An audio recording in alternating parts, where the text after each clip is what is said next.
Investitorët edhe të brendshëm edhe të jashtëm kërkojnë stabilitet politik, kërkojnë qartësi regulative edhe kërkojnë një pushtet ekzekutiv edhe legislativ në anën tjetër me cilin mund të punojnë, me cilin mund t'i ndajnë shqetësimet e tyre edhe tek të cilët mund t'i ofrojnë edhe rekomandimet e tyre, ashtu që të njëjtat të mund të përmirësohen pastaj ose të zbatohen do vonese në konstituimin e kuvendit, po edhe themelimit, krijimit të qeverisë së re, natyrisht që do të ishte problematik edhe për ndërmarrjet e sektorit privat, edhe për ekonominë e vendit në përgjithësi. Sa i përket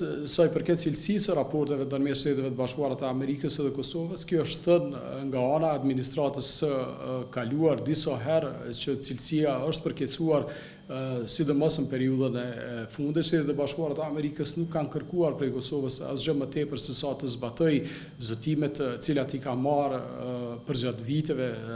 të kaluara, përfshirë edhe marrëveshjen e Ohrit, edhe teknikalitetet e tjera që kanë derivuar nga kjo marrëveshje, për cilat natyrisht qeveria e Kosovës, po edhe shteti i Serbisë në anën tjetër nuk kanë qenë shumë të gatshme për t'i zbatuar. Ne besojmë edhe ndajmë në njëjtin mendim me qeverinë e Shteteve të Bashkuara të Amerikës dhe partnerët e tjerë ndërkombëtar që kjo çështje ndërmjet Kosovës edhe Serbisë, pra kjo çështje e pasgjidhur vjen të jetë problemi më i madh për Kosovën edhe rrjedhimisht kurfar progresi të dukshëm nuk mund të kemi për as kohë sa një problem i tillë rëndon mbi Kosovën edhe mbi të gjitha shtetet e Ballkanit perëndimor, të cilat në të njëjtën kohë bëjnë ose janë në fund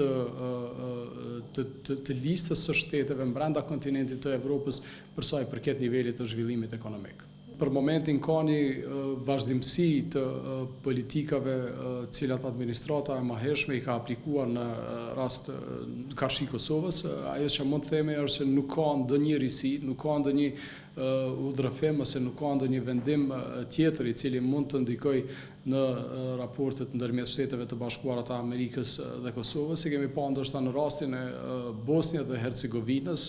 nuk e di sa është drejt që të tërheqim një paralele të tillë, por megjithatë Departamenti Amerikan i Shtetit ka lëshuar një deklaratë në cilën dënon veprimet e njerëz palë që synon të minojë funksionimin e Bosnjë Hercegovinës sipas parimeve të marrëveshjes Daytonit, që do të thotë që nëse tërheqim tashmë të njëjtën paralele, realisht administrata amerikane do të ketë të njëjtën qasje edhe karshi Kosovës, ashtu siç i ka aplikuar edhe përgjatë viteve të fundit. Oda ekonomike amerikane ka vazhduar që tjetë aktive, domethënë në ofrimin e rekomandimeve edhe komenteve të ndryshme në nisma të ndryshme ligjore, qoftë akte primare ose akte sekondare legislative. Dialogu publiko-privat, siç dihet edhe siç është thënë, jo vetëm nga oda amerikane, por edhe nga asociacionet e tjera të biznesit nuk ka qenë në nivelin më të kënaqshëm, domethënë përgjatë 4 viteve të qeverisë, Këshilli Kombëtar i Ekonomisë dhe Investimeve është mbledhur vetëm në vitin 2024 dhe atëherë domethënë kur ne kemi konsideruar se po bëhet ndoshta thjesht për qëllime elektorale, duke e ditur që viti 2024 ka qenë vit parazgjedhor, domethënë para që i ka paraprirë zgjedhjeve të shkurtit. Tashmë jemi në muajin